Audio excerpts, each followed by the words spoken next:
पर नाहिद हसन की बहन इकरा हसन चुनावी माहौल में गांव-गांव का दौरा कर रही हैं। इस बीच उन्होंने बताया कि कैसे उनके भाई नाहिद हसन और उनके परिवार को निशाने पर लाया जा रहा है। चुनाव के दौरान इकरा लोगों के बीच पहुंच रही हैं और जनता से आरएलडी और सपा के गठबंधन पर भरोसा जताने की अपील कर रही हैं। आप भी सुनिए इकरा ने परिवार पर हो रहे अत्याचारों को लेकर क्या कुछ कहा। मैं आप सबको फिर से यही कहना चाहती हूँ कि आसान नहीं है बिल्कुल भी। हमें चारों तरफ से घेरने की कोशिश रोज की जा रही है और आगे भी हमारे शब्दों पे, हमारी सभी बातों पर ध्यान है, फोकस है पूरे देश का, यूपी के प्रशासन का, यूपी की सरकार का। तो इसमें ये कोई खुशी का मौका नहीं है, ये बहुत ही एक अहम मौका है हमारे लिए और आप लोग सब जिम्मेदार हैं, मुझसे बड़े हैं। तो मेरी आप सभी से अपील है कि ये एक बहुत ही जिम्मेदारी का काम हमारे सर पर पड़ गया है।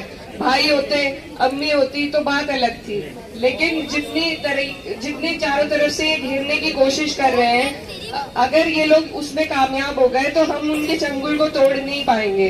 तो आप सभी से मेरी अपील है कि सभी बातों का ध्यान रखें। हमें अपनी एक एक बात का, एक एक शब्द का ध्यान रखना पड़ेगा। 10 दिन का टाइम है।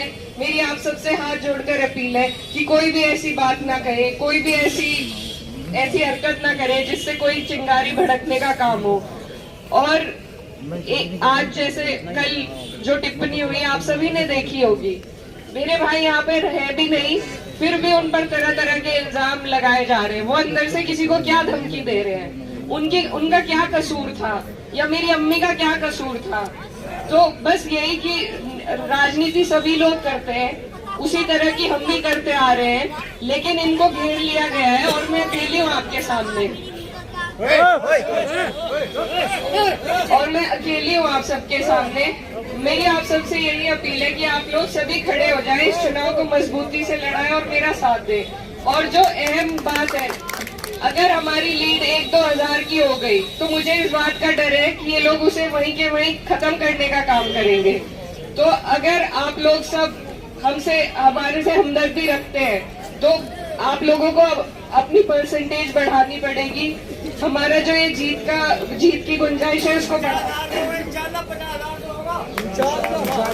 जैसे 2014 में जो आमने सामने का हमारा उपचुनाव हुआ था, उसमें जितनी लीड थी, अगर अब भी उतनी लीड रही तो ये लोग उसे वहीं पर खत्म करने का काम करेंगे।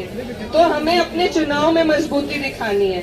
भीड़ करने से, हंगामा करने से हमें कोई भी फायदा नहीं होगा। हमें बस अपने चुनाव में, अपने बूथ पे, अपने वोटों में मजबूती दिखानी है। कहीं ना कहीं जितना जोश हमारे में वैसे रहता है वो वोट की परसेंटेज में दिखाई नहीं देता। मैं बार बार सबसे यही बात कह रही हूँ और मैं आज भी यही बात दोहराना चाहती हूँ कि आप लोगों को अपनी इस लड़ाई को अगर जीतना है तो आप लोगों को अपनी परसेंटेज बढ़ानी पड़ेगी। मैं अकेली हूँ, इनके पास पूरी सत्ता इनकी है, पुलिस इनकी है, प्रशासन इनका है, सभी कुछ इनका है। हमारे पास सिर्फ आपका प्यार है, आपका सम्मान है और आपके वोट और उसकी ताकत है।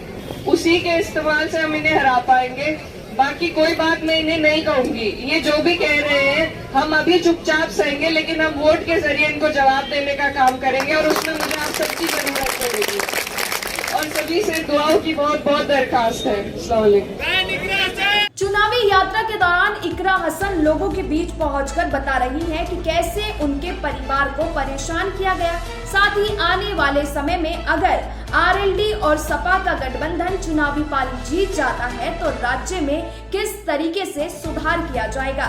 लेकिन देश और दुनिया की तमाम बाकी खबरों के लिए आप जुड़े रहिए फसल क्रांति के साथ।